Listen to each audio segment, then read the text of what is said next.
Bueno, Miguel es miembro de la revista Viento Sur, pero además es europarlamentario por Podemos en el Parlamento Europeo. Algunos de nosotros le conocimos hace unos años en un proyecto cooperativo en el barrio de Lavapiés de Madrid, que se tiene una librería cooperativa, una librería muy interesante, que se llama La Marabunta. Y ahora le conocemos, bueno, pues en el 2015 escribió un libro que recomiendo, que está en esta editorial pequeña que se llama Silone, y el libro se llama El viejo fascismo y la nueva derecha radical. Se puede comprar, no lo tenemos aquí, pero bueno, lo podéis encontrar en las librerías. Adelante. Lo primero, muchísimas gracias por haberos destrozado esta tarde lluviosa de jueves, aunque me han dicho que últimamente está lloviendo mucho, ¿no? Más que en Madrid, desde luego. No sé si más que en Bruselas, de donde vengo yo ahora mismo, pero desde luego está lloviendo mucho. Muchas gracias por venir aquí, muchísimas gracias a las organizadoras y a los organizadores. Y bueno, lo primero, pediros disculpas también por haber llegado tarde, pero no había forma humana de haber podido llegar antes, porque nos pusieron además unas votaciones y tal en el Parlamento Europeo. De improviso han retrasado también la votación. Y menos mal que he perdido el avión con la conexión, que hubiera llegado bien, en teoría, a Bilbao, porque era vía Frankfurt y la nieve ha bloqueado los aviones en Frankfurt, con lo cual si no me hubieran puesto el voto sobre Venezuela, no hubiera llegado aquí, ¿no? O sea que, aunque haya llegado tarde, y pido disculpas por ello, si hubiera conseguido llegar a tiempo al otro avión, no estaría aquí con vosotros. Yo creo que estamos... ¿Se está bien así o...? ¿Se me escucha? ¿Atrás del todo se escucha?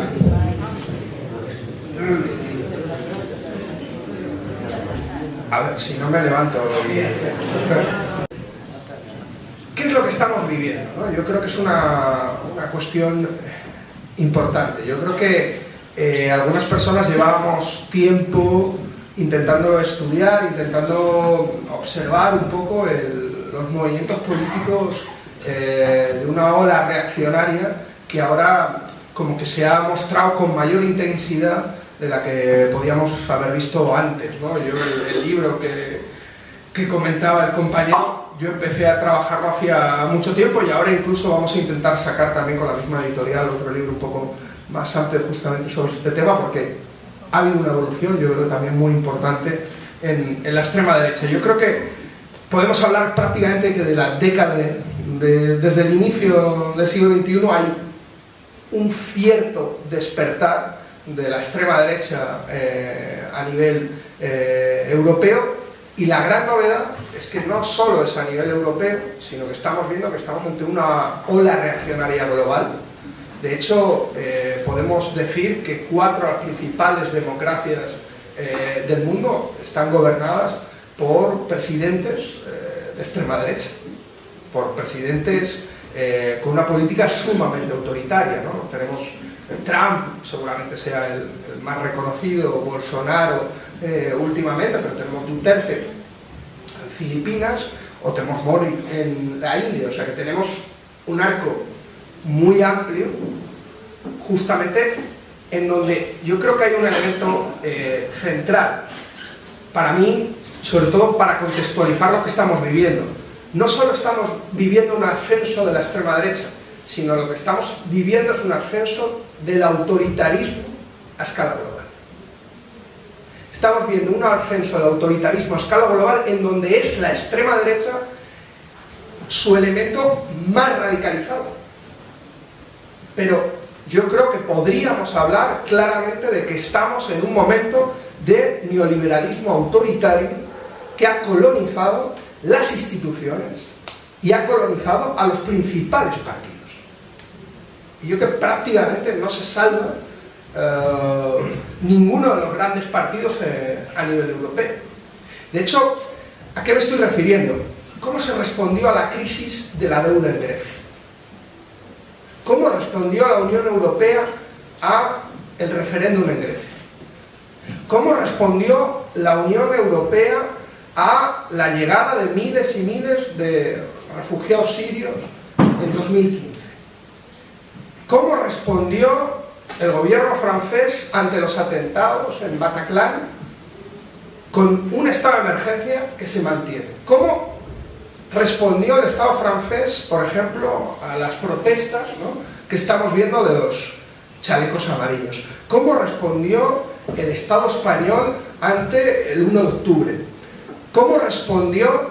Y vemos que cada vez lo que hay no se circunscribe, el autoritarismo no solo se circunscribe al auge de una nueva derecha radical, sino que previo incluso al ascenso de esa extrema derecha o esa derecha radical o ese, recogiendo la propuesta de categoría que hace Enzo Traverso de posfascismo, que podemos estar ante un momento de posfascismo, lo que hay previamente es un ascenso del autoritarismo y una merma de las libertades públicas, que estamos viendo de una forma generalizada en el conjunto de Europa, que vimos previamente en el sur global y que ahora lo vemos en el norte.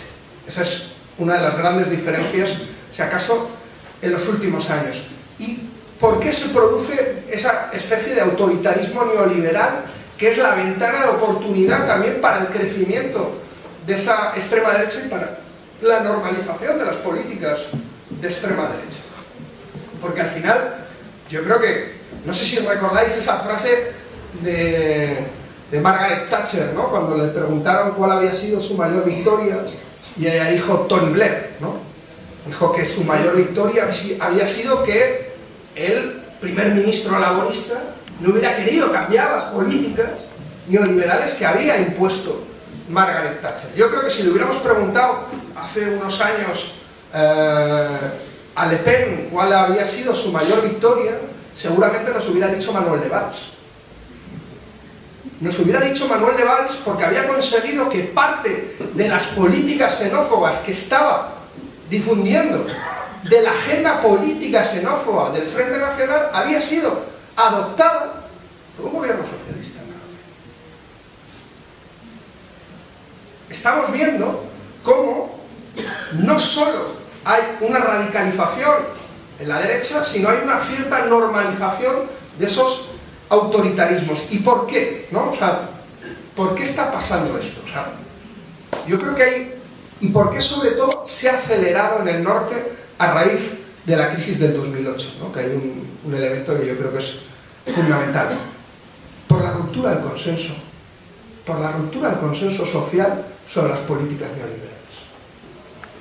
El problema es que la ruptura del consenso sobre las políticas neoliberales no está suponiendo por sí mismo un giro a la izquierda,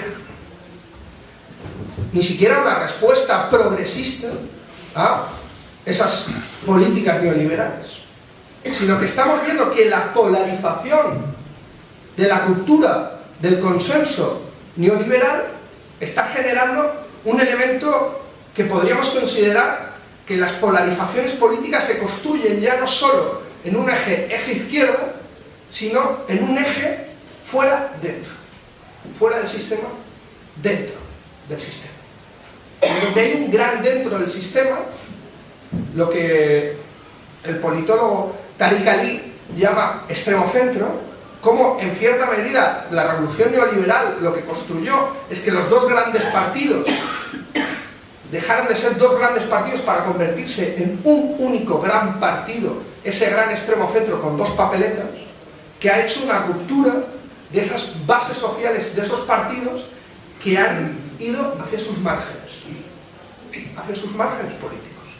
Y hemos visto cómo en Grecia se pudo expresar en Syriza, pero que en Austria se expresa en el CPO, o incluso en Italia se expresa en que el extremo centro se vacía y lo que crecen son sus extremos, 5 estrellas o la Liga Norte de Salvini, puramente como la de los años 30.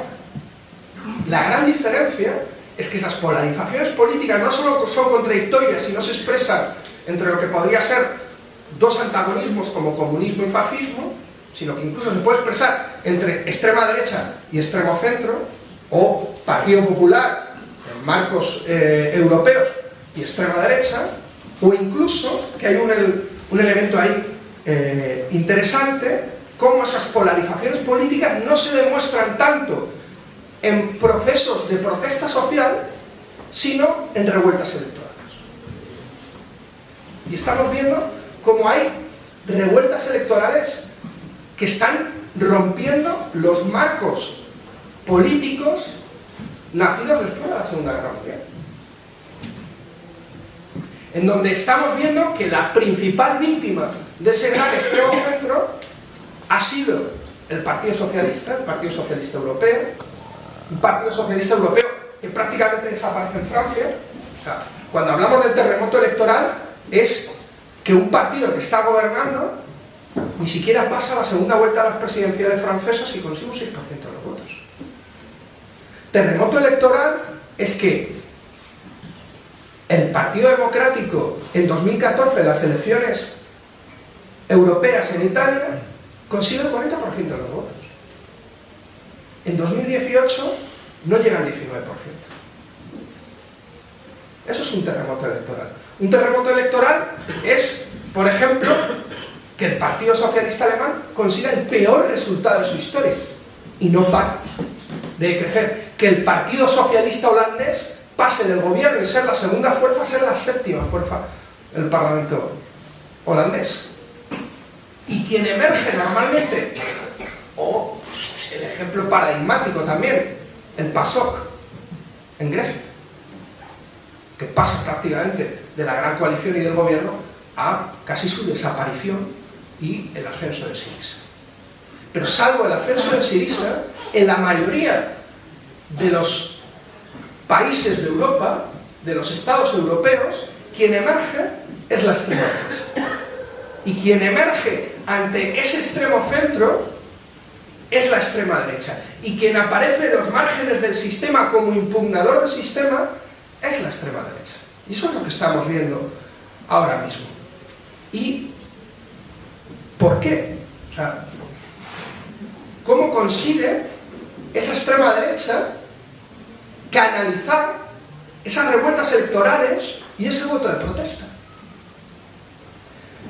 Tiene una vinculación clarísima y un hilo conductor con la sistematización de las políticas neoliberales en Europa y las políticas de austeridad que se acrecentan y se aceleran a raíz de la crisis del 2008. No es un proceso que empiece en el 2008 y ya se venía alargando, y ya veíamos como el Frente Nacional ya empieza prácticamente a mediados de la década de los 80 a despuntar electoralmente, pero es una rara avis en Europa. Lo raro ahora mismo es el Parlamento de un país europeo que no tenga un representante de extrema derecha. Esa es la diferencia. Y sobre todo a partir del 2008, cómo se acelera todo ese proceso de revueltas electorales y todo ese proceso de crecimiento de la extrema derecha. Y cómo eso se vincula a la aceleración de las políticas de austeridad, a la aceleración de las políticas neoliberales. ¿Por qué? Porque las políticas de ajuste, las políticas neoliberales, las políticas de austeridad no solo han sido una máquina de destrucción de derechos, sino que han construido un imaginario. Han construido un imaginario de escasez entre la población europea. Han construido un imaginario de escasez, un imaginario de no hay para todos. Y claro que estamos ante un momento de recursos escasos, porque estamos en un mundo finito. Y consumimos mucho más de los recursos reales que aporta el planeta. Claro que sí. El problema es que ante ese problema de escasez, ante ese problema de escasez generalizado por las políticas neoliberales, la respuesta que se está dando es la respuesta de la expulsión y de la exclusión. La respuesta de lo que Habermas llamaba el chauvinismo del bienestar. Si no hay para todos, habrá que expulsar a sectores sociales del reparto de esos recursos escasos.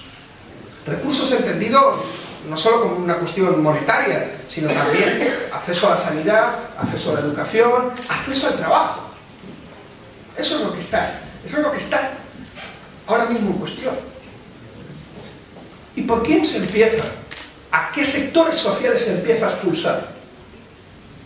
A los sectores sociales más debilitados, a los migrantes. Se empieza a expulsar a los migrantes.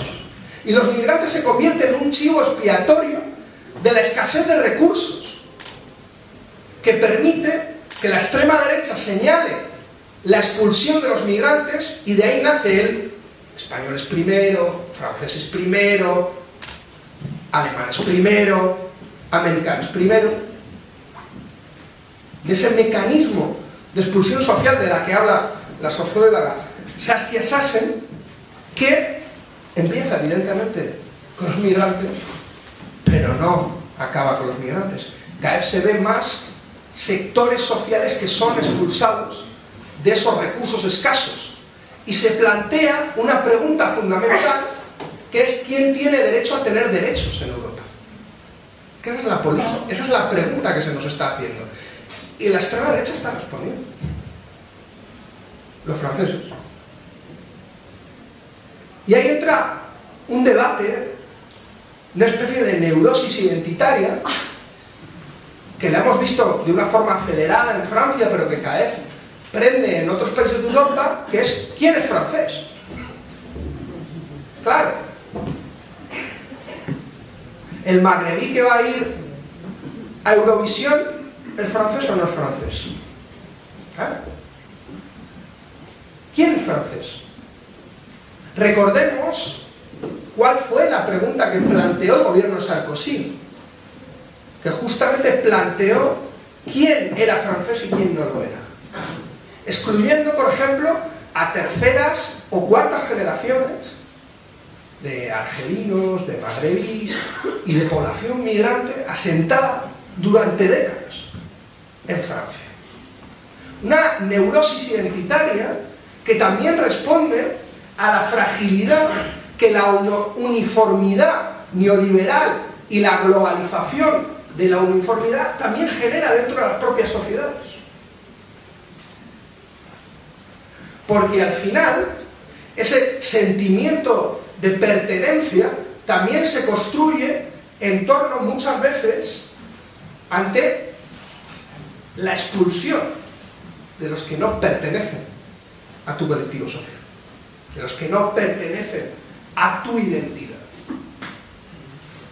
Y ante esos mecanismos de expulsión vinculadas a la escasez de recursos, vinculadas a las políticas neoliberales, esa neurosis identitaria, la extrema derecha tiene respuestas. Y la izquierda no. No ha tenido respuestas en Europa. Cuando hablamos dentro y fuera del sistema, para mucha población, la izquierda está dentro del sistema. No está fuera del sistema. Está fuera de una máquina, y aquí entra una especificidad europea muy vinculada también a la construcción de la globalización neoliberal, que es la Unión Europea. La Unión Europea ha dejado de gozar de los consensos sociales que podía tener en los años 70 o los años 90, incluso prácticamente al inicio del 2000. Cada referéndum que se ha hecho en la Unión Europea lo ha perdido. Bueno, no es en España. El resto los ha perdido. Veamos el referéndum constitucional en Francia, en Holanda o en Irlanda. Veamos el tema del Pacto de Lisboa en Irlanda. Veamos el OGI, el referéndum en Grecia, donde prácticamente era todos contra el pueblo griego, y el pueblo griego, o sea, era esa famosa frase de la transición, ¿no? De o nosotros o el caos. Pues la gente percibió el caos a ese nosotros llamado Unión Europea, y aún así ni siquiera les dejaron ir al caos, ¿no? Dijeron, no os podéis ir. El Brexit, o sea, todos los últimos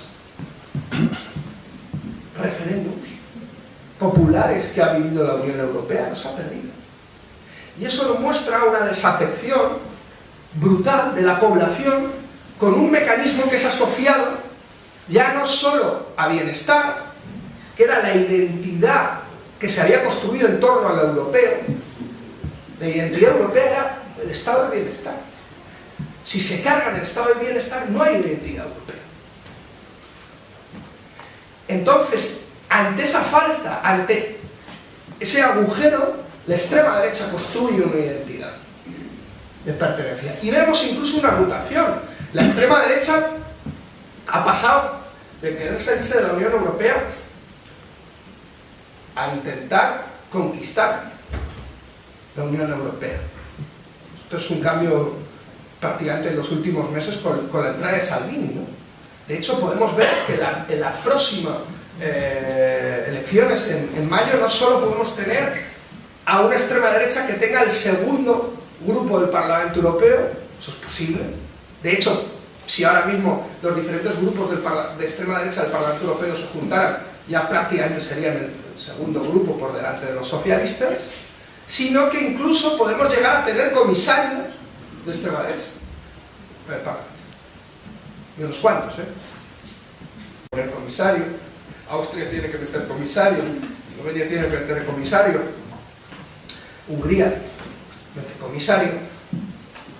O sea que vamos a ver cómo esa extrema derecha también empieza ya no solo a marcar la agenda política de los principales partidos, no solo a marcar la agenda política que hasta ahora había sido su gran victoria. La gran victoria de la extrema derecha en Europa había sido una especie de lepenización de los espíritus. Es un concepto que se utiliza en Francia a partir de la entrada en la segunda vuelta del padre de Marine Le Pen, que a partir de que él pasa a la segunda vuelta, le preguntan en una entrevista y le dicen, bueno, ¿qué le parece que usted haya conseguido pasar a la segunda vuelta? Y dice, pues nada, que me he normalizado, ya todo el mundo habla como yo. Y eso en Francia lo llamaron la lepenización de los espíritus.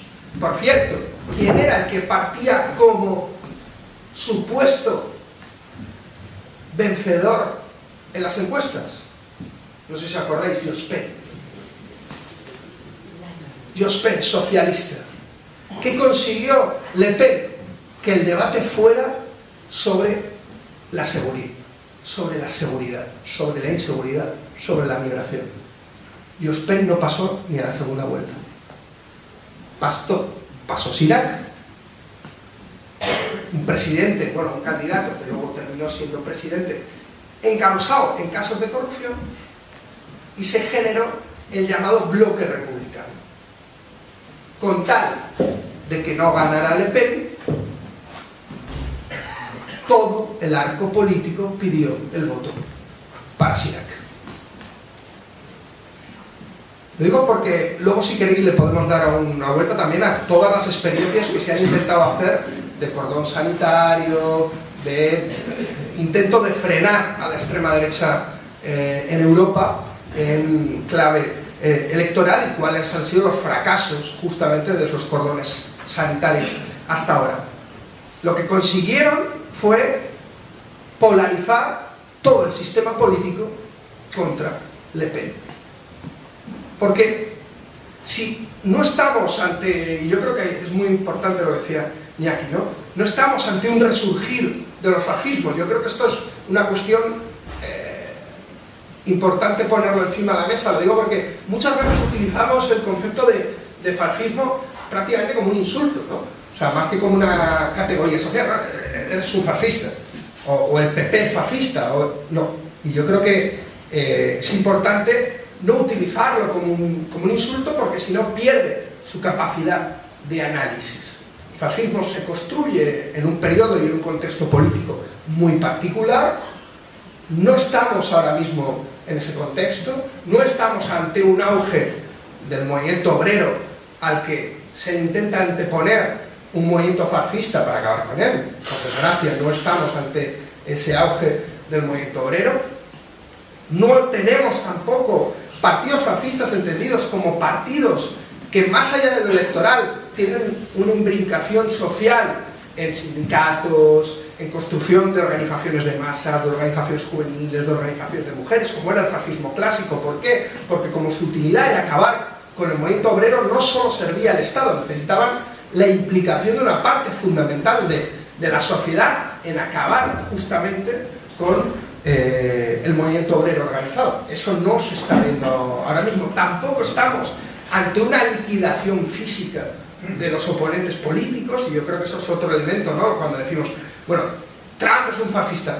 Yo no sé si es un fascista o no, pero desde luego no está aplicando políticas de exterminio de la oposición, de ilegalización de sindicatos. O sea, una serie de elementos que yo creo que es bueno tenerlos, y por eso a mí me parece más adecuado llamarlos o derechas radicales, o extrema derecha, o incluso postfascismo, ¿no? Porque es verdad que sí que mantienen ciertos elementos comunes con los espacios de movilización política que tenía y de agregación política que tenían los fascismos clásicos, y rupturas también evidentes, ¿no? Yo creo que esto es un elemento que a mí me parece significativo. ¿Cuál es? Y también lo diverso que es ese magma de postfascismos o de derechas radicales en el mundo, pero también en Europa, ¿no? O sea, no es parecido. O sea, dicen Le Pen y Vox, ¿no? Son muy diferentes, Le Pen y Vox. Pueden expresar un movimiento político similar, pero tienen diferencias importantes. Vox se podría parecer más, por ejemplo, al partido de extrema derecha polaco que está en el gobierno, por ejemplo, o incluso puede tener más similitudes casi en algunas cosas con Bolsonaro que con Le Pen o Salvini, ¿no? O sea, yo creo que es un elemento importante. ¿Cuáles son los rasgos más o menos comunes que estamos viendo en la extrema derecha más allá de sus diferencias, ¿no? Y yo creo que es un elemento importante. El primero,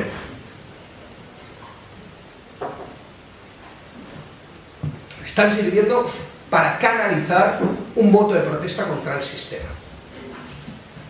O sea, están expresando un voto de protesta en los márgenes del sistema. Segundo, están siendo la expresión más fuerte de una revuelta electoral anti-establishment en el conjunto de Europa. La neurosis identitaria de las que nos hablábamos antes, ¿no? Esa construcción de una identidad fuerte por parte de la extrema derecha es lo que le está permitiendo agregar una construcción identitaria en donde evidentemente hay una crítica a la globalización o a la normalización de la globalización, entendida también la Unión Europea como un mecanismo bastante construido de la globalización y de esa uniformidad globalizadora de la que hablábamos. Cuarto, lo que podría ser un cierto populismo de las vallas o un populismo de la exclusión, ¿no? O sea, o la construcción de mecanismos de exclusión y generación de chivos expiatorios. Y ahí está la cuestión de la migración y sobre todo la política migratoria, que yo creo que se expresa muy bien en la obsesión de Trump con el muro, ¿no? Aunque para políticas migratorias regresivas, de momento, hizo más Obama de lo que ha hecho Trump hasta ahora. Pero él, mientras que Obama no hacía publicidad de ello, Trump sí. Porque es un mecanismo de agregación política. De agregación política de los que están dentro y protegidos por el muro, contra los que están fuera. Los muros siempre han sido mecanismos de agregación prácticamente desde Adriano, podríamos decir, ¿no? Pero ahora cobra tanta importancia que se han construido muros en Europa por donde no había pasado un solo migrante. Y de hecho, rompe esa construcción casi mitológica de la Unión Europea, donde se decía que se construía la Unión Europea para construir un mundo sin muros, ¿no? Desde la caída del muro de Berlín se proclamó que no habría muros. En Europa nunca hemos construido más muros que ahora mismo. Donde no hay solo muros físicos, también hay muros invisibles. Las políticas, la legislación migratoria, a día de hoy en Europa son muros invisibles. Son muros invisibles de estigmatización de la población migrante que permiten esa ventana de oportunidad también para que la extrema derecha utilice la migración como chivo expiatorio. La islamofobia, que también lo comentaba Iñaki. Yo creo que es otro elemento central prácticamente del conjunto de la extrema derecha. Es verdad que el antisemitismo, ¿no?, ha sido suplantado en cierta medida por la islamofobia. Y es curioso ver cómo el principal aliado del gobierno de Israel ahora mismo son los gobiernos de extrema derecha. Es curiosísimo ver cómo el bloque flamenco, un partido negacionista del Holocausto, un partido que hasta mediados de los 80 se declaraba no solo negacionista sino antisemitista, lleva en la década de los 90 y de los 2000 acuerdos con la comunidad judía de Amberes en contra de los migrantes magrebíes de la comunidad de Amberes, y llega casi a alcanzar el ayuntamiento de Amberes en gran medida por el apoyo también de la comunidad judía a un partido que hasta ese momento había sido que hay un elemento muy interesante también de toda la extrema derecha, utiliza muchas veces el cuerpo de la mujer como coartada, ¿no? Y vemos todo el tema del debate que ha habido en Francia sobre el velo, el debate que tuvimos sobre el tema del burkini, cómo vemos incluso una cuestión de peace-washing dentro de la extrema derecha, ¿no? Y cómo vemos el intento de la utilización del cuerpo de la mujer por parte de la extrema derecha para enfrentar y estigmatizar, y vemos cómo, por ejemplo, la extrema derecha holandesa reparte gases antiviolación contra las bombas hormonales de los refugiados, justo después de los sucesos de Colonia, ¿no? Como vimos, por ejemplo, ¿sabéis cuántos burkas se han prohibido en el Estado español? ¿Cuántas instituciones han prohibido el burka? ¿No? ¿Cuántos burkas se han prohibido? Se prohibieron en 40 instituciones. 40 ayuntamientos, exactamente.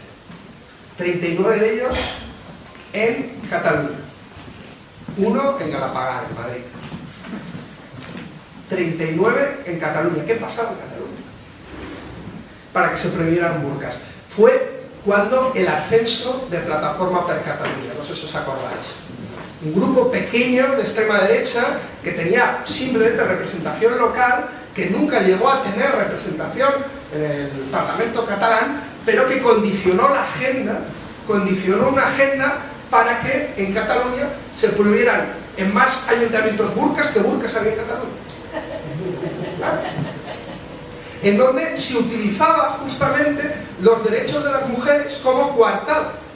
Una islamofobia que está muy vinculada también con las ínfulas imperiales de Estados Unidos, que a partir de la caída del muro de Berlín necesita un nuevo enemigo para el que condicionar su política geoestratégica. Y ahí tenemos una de las principales teóricos de la islamofobia, que es Huntington, con primero el artículo y luego el libro del choque de civilizaciones, que construye la coartada de los neocons americanos para la invasión de Irak, Afganistán y otros tantos. Eso va permeando, va entrando en la sociedad y, además, conjuntamente con la cuestión de los atentados del 2001 y demás, va construyendo un contexto favorable para que la extrema derecha haga ese cambio entre antisemitismo e islamofobia. Hay otra cuestión fundamental que es cómo también el populismo punitivo, cómo se ha ido construyendo también un populismo punitivo, ¿no? Cada vez hemos visto cómo han aumentado las inseguridades sociales, las inseguridades en la población, inseguridades vinculadas a derechos, no inseguridades criminales, sino inseguridades vinculadas a derechos, inseguridades ante la hora de perder tu empleo, a la hora de perder tu casa, a la hora de no poder tener el dinero para las vacaciones con tu familia, inseguridades múltiples que habían sido siempre cubiertas desde lo que podría ser la extensión del estado de bienestar o políticas sociales, y ahora son construidas en torno a políticas securitarias. A partir de los años 80-90, políticas securitarias que intentan mitigar lo que sería el desmantelamiento del estado de bienestar. En un cambio de paradigma brutal, que es que se deja de combatir a la pobreza para combatir a los pobres. Esa estigmatización de la pobreza que está dentro del populismo punitivo es otro de los elementos significativos también de la extrema derecha europea. Y por último, podríamos decir prácticamente que el populismo autoritario, un concepto que utiliza Stuart Hall para, en cierta medida, definir lo que fue el gobierno de la Revolución Conservadora de Thatcher, ¿no?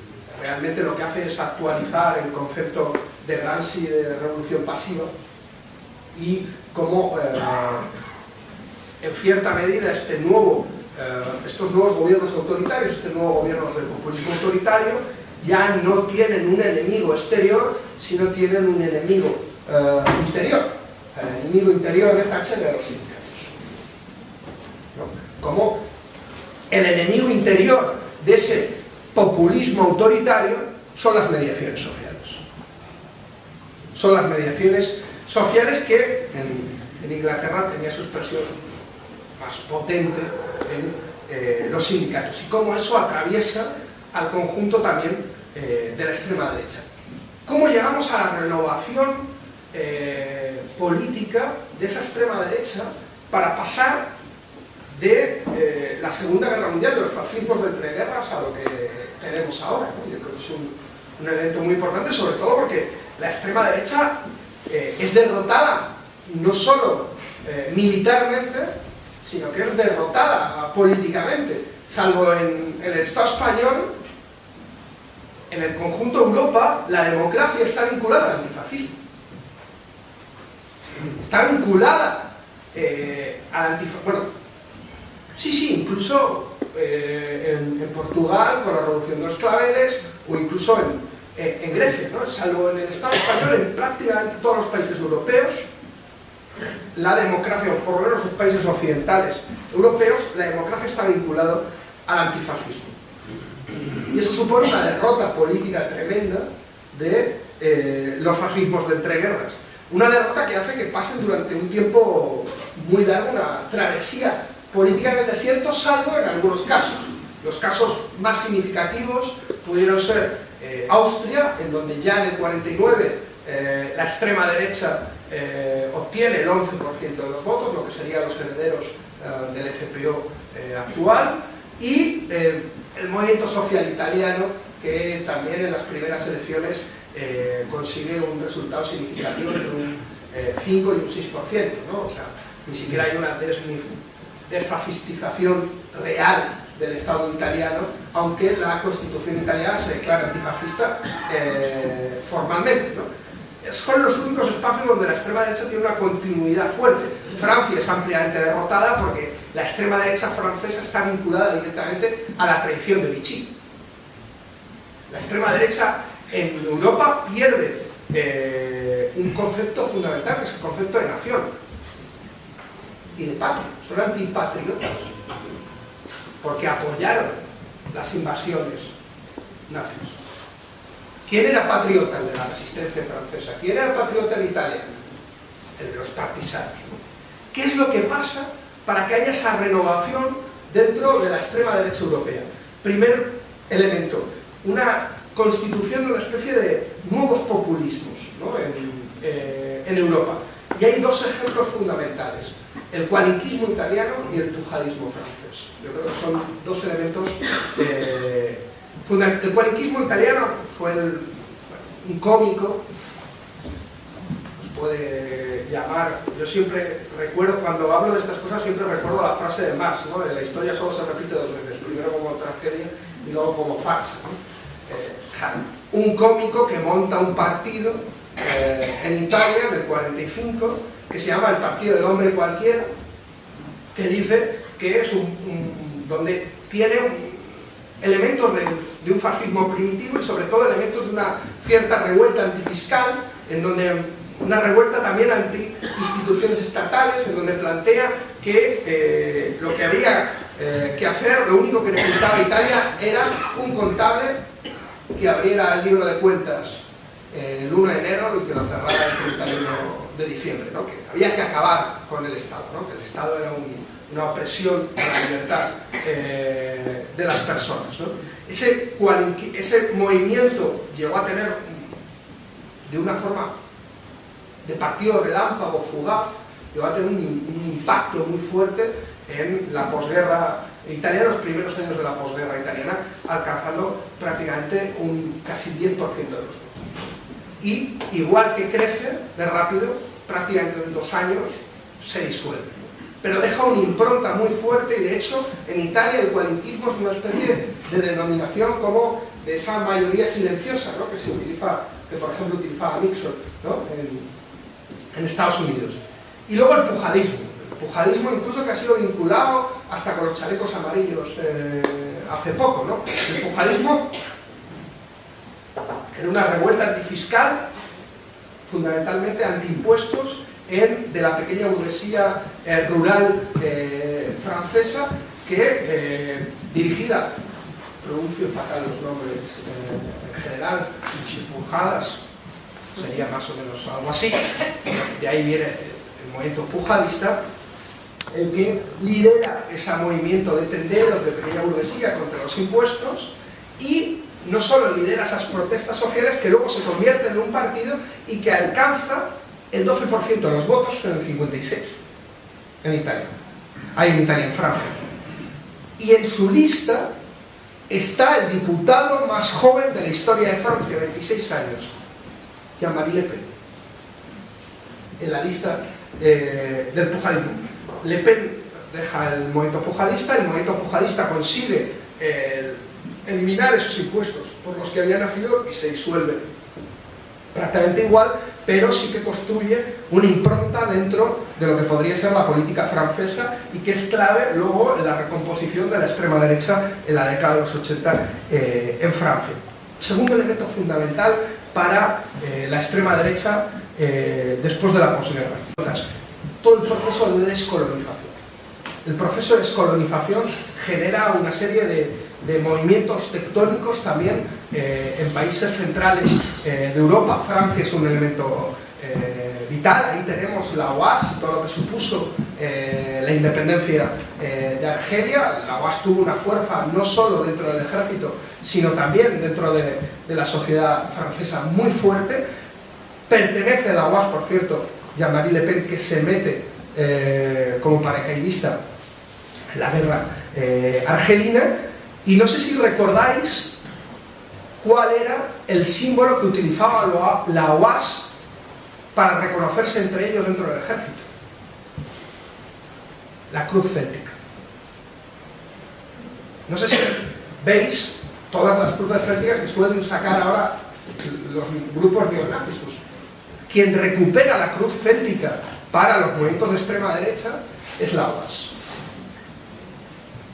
Y esos movimientos anti-descoloniales son los que empiezan a recuperar la idea de patria para la extrema derecha en Europa, y ahí tenemos un movimiento fuera de Francia muy renovador, muy importante, que es Jean Tirard en Bélgica contra la descolonización del Congo, en donde construye primero un movimiento contra la descolonización, pero que va ampliando y deja de ser tanto un movimiento contra la descolonización para construirse en el primer movimiento paneuropeo de extrema derecha en la década de los 60.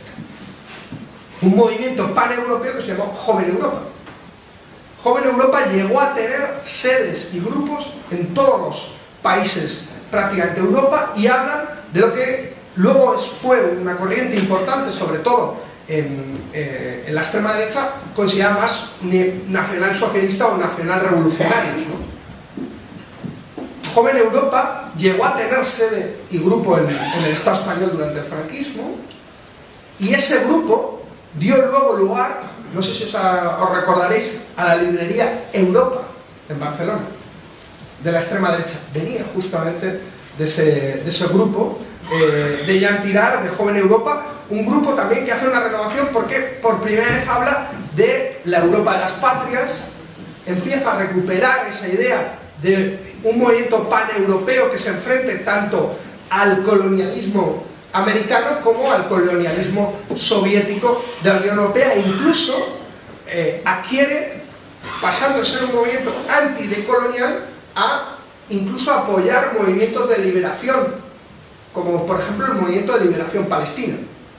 El primer europeo que muere en Palestina con la intifada palestina es un militante de Joven Europa. Y de ahí hay una renovación que llega al tercer elemento que me pareció importante, que si conocemos el mayo del 68 rojo, también hubo un mayo blanco, también hubo un mayo dentro de la extrema derecha, también hubo un mayo de renovación de las fuerzas de extrema derecha, fundamentalmente en Francia y fundamentalmente en Italia. Ordine Nuevo, por ejemplo. Ordine Nuevo, la mayoría de los militantes de Ordine Nuevo son los que luego dan y construyen el primer núcleo del Frente Nacional con Le Pen. Ordine Nuevo, que llegó a tener también organización en Italia en base a las escisiones del movimiento social italiano en la década de los 70, y que construye incluso extraños movimientos como por ejemplo nacional-maoísmos, ¿no? O sea, se intenta imbricar en lo que era el momento político de los años 70, y en Italia reconstruye el movimiento escuadrista italiano, que da por primera vez un fenómeno que hasta hace poco no había llegado al Estado español, que eran los centros sociales ocupados de extrema derecha. Casa Pou, no sé si os suena un poco más o menos, Casa Pou sería el referente político de hogar social, ¿no? Más o menos, para que os hagáis. Erza Pou era un poeta norteamericano que fue a luchar con Mussolini, ¿vale? Además bastante buen poeta. Recoge Casa Pou, recoge justamente el nombre, y construye una red que ahora mismo tiene más de 10.000 militantes en Italia, más de 15 centros sociales ocupados donde dan comida solo para italianos, donde dan casa solo para italianos, ¿no? Dentro de esa lógica. Eso viene de esa renovación de los años 70 y de la recomposición del escuadrismo italiano. Todas esas experiencias van construyendo para que en los años 80 empiece a haber una cierta eclosión que pasa de lo social a dar una salida de lo electoral, porque hasta ahora todos esos movimientos no habían tenido una cierta salida electoral, y de hecho se empiezan a crear think tanks de extrema derecha, todo lo que sería la nueva derecha del Lambertsov, que empiezan a teorizar, por ejemplo, de cómo subvertir la idea de racistas por raciólogos, ¿no? Por ejemplo, nosotros no somos racistas, no estamos en contra de la raza, sino que cada uno en su sitio. Claro. ¿No? Entonces, aquí los nuestros y allí los suyos, ¿no? Como esa idea, cómo van construyendo esa idea constantemente de exclusión y de identidad, ¿no? Y eso empieza a dar el ascenso del que estábamos hablando antes, primero del Frente Nacional, pero que luego va construyendo otro tipo de elementos que van conectando con lo que hablábamos de esa islamofobia vinculada a los neocons norteamericanos, cómo se va construyendo también esos sentimientos de exclusión, y todo cómo se acelera con la extensión de las políticas neoliberales a partir de la crisis del 2008, ¿no? Esto sería más o menos un panorama de los grandes temas de la extrema derecha. El tema es ¿cómo se la combate? O sea, lo digo porque está bien, el análisis de la extrema derecha, pero veamos también experiencias, ¿no?, que hemos tenido hasta ahora. Los del extremo centro empezaron con los cordones sanitarios a donde llevaron a la izquierda a aplicar esos cordones sanitarios, ¿no? Nos unimos todos contra el problema del fascismo, ¿no? Creo que es una estrategia no solo descabellada, sino que se ha mostrado totalmente errónea en todos los países europeos en donde se ha aplicado. Porque es verdad que en un primer momento consigues el objetivo, que es que la extrema derecha no entre en un gobierno municipal, no entre en un gobierno autonómico, pero a la postre consigues dos elementos perversos, que es uniformar como todo igual lo que se opone a la extrema derecha y darles a ellos la única legitimidad como voto de protesta contra el sistema y el establishment en un momento justamente del crecimiento de una revuelta electoral anti-establishment.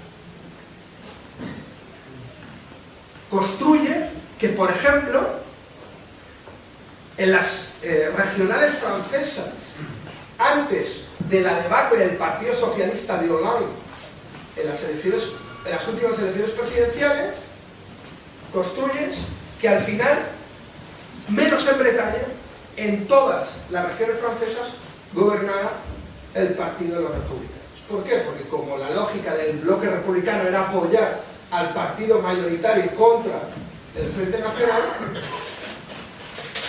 veías que en muchos sitios ese partido republicano además adoptaba gran parte de las medidas sociales, económicas y excluyentes del propio Frente Nacional.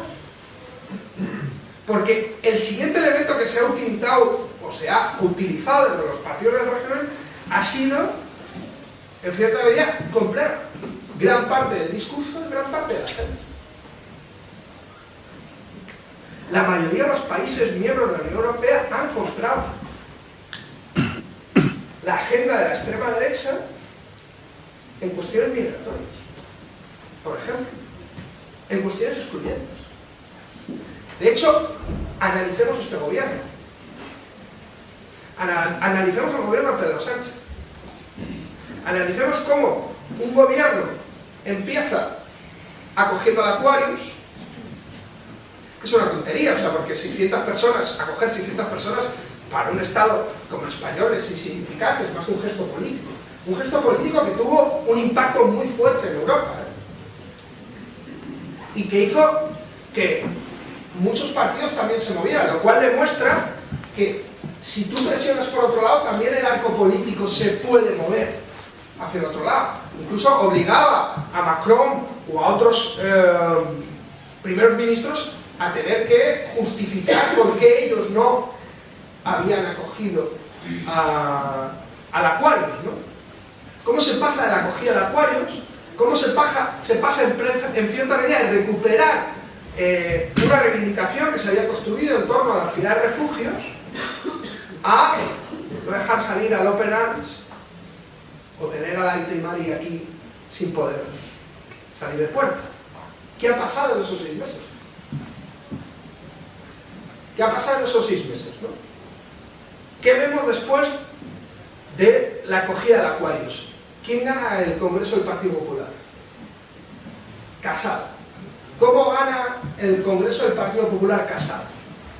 Lo gana con 3 elementos, ¿no? Un elemento de cierta revuelta anti-establishment interna, ¿no? El establishment del Partido Popular eran sobre todo Santa María y Cospedal, ¿no? Eran como, además, los 2 caballos ganadores, en teoría, ¿no?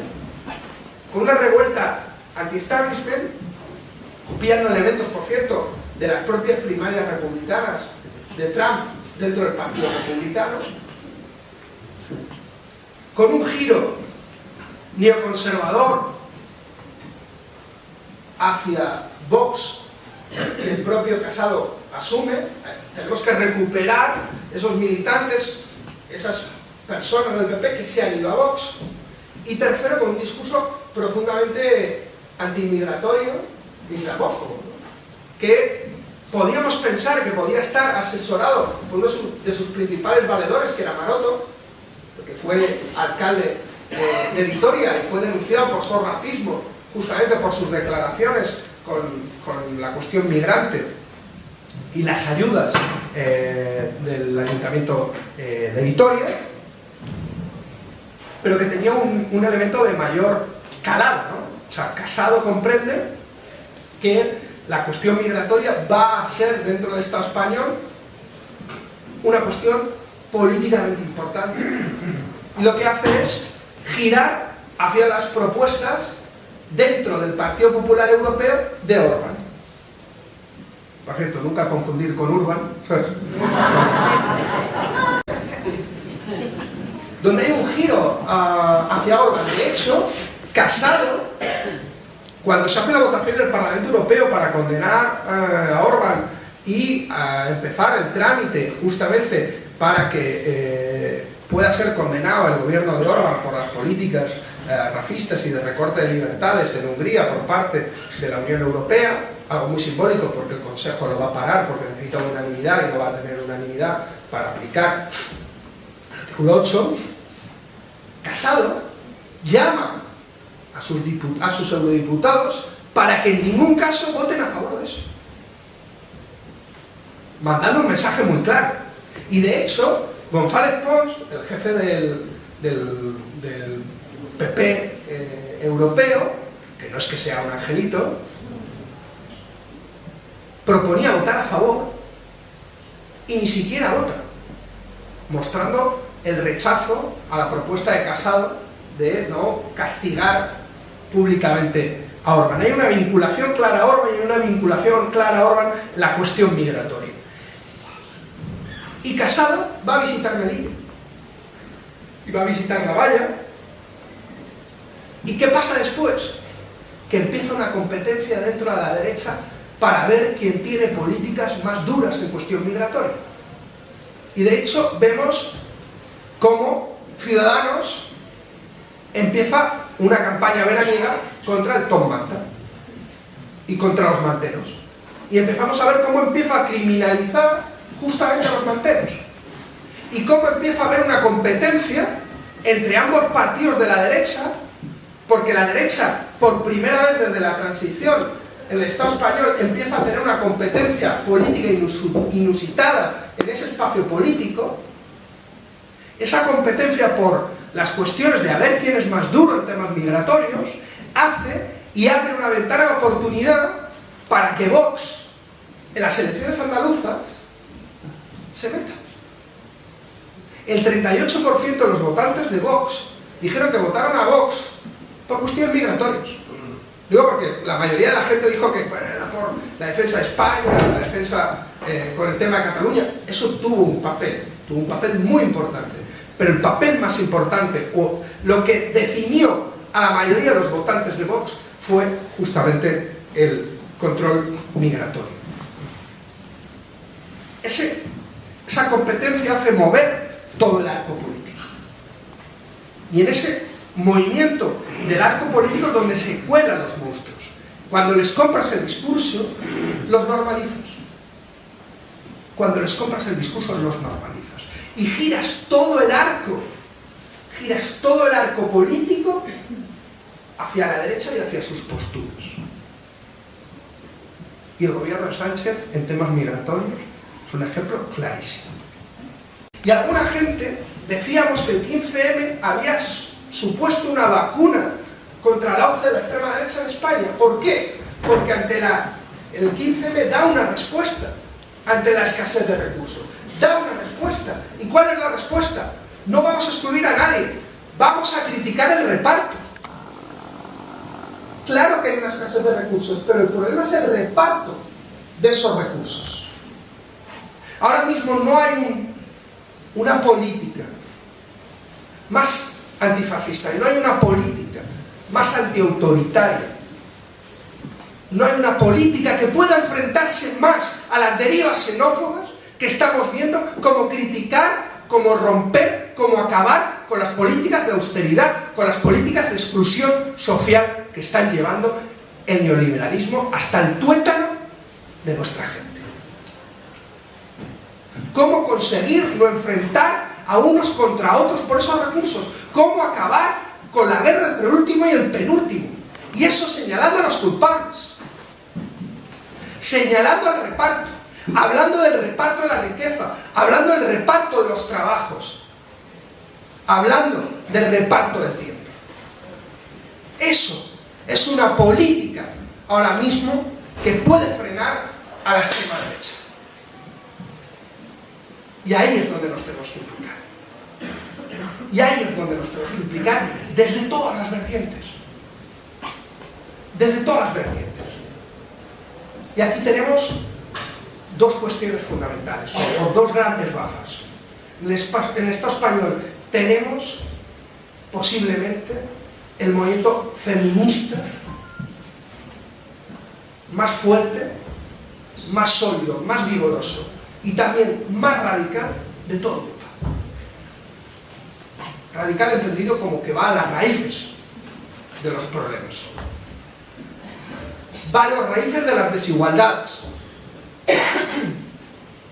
Y también tenemos uno de los movimientos solidarios más importantes también de Europa y sobre todo aquí en Euskadi. Por eso, gracias, porque sois los que estáis frenando también al auge de la extrema derecha.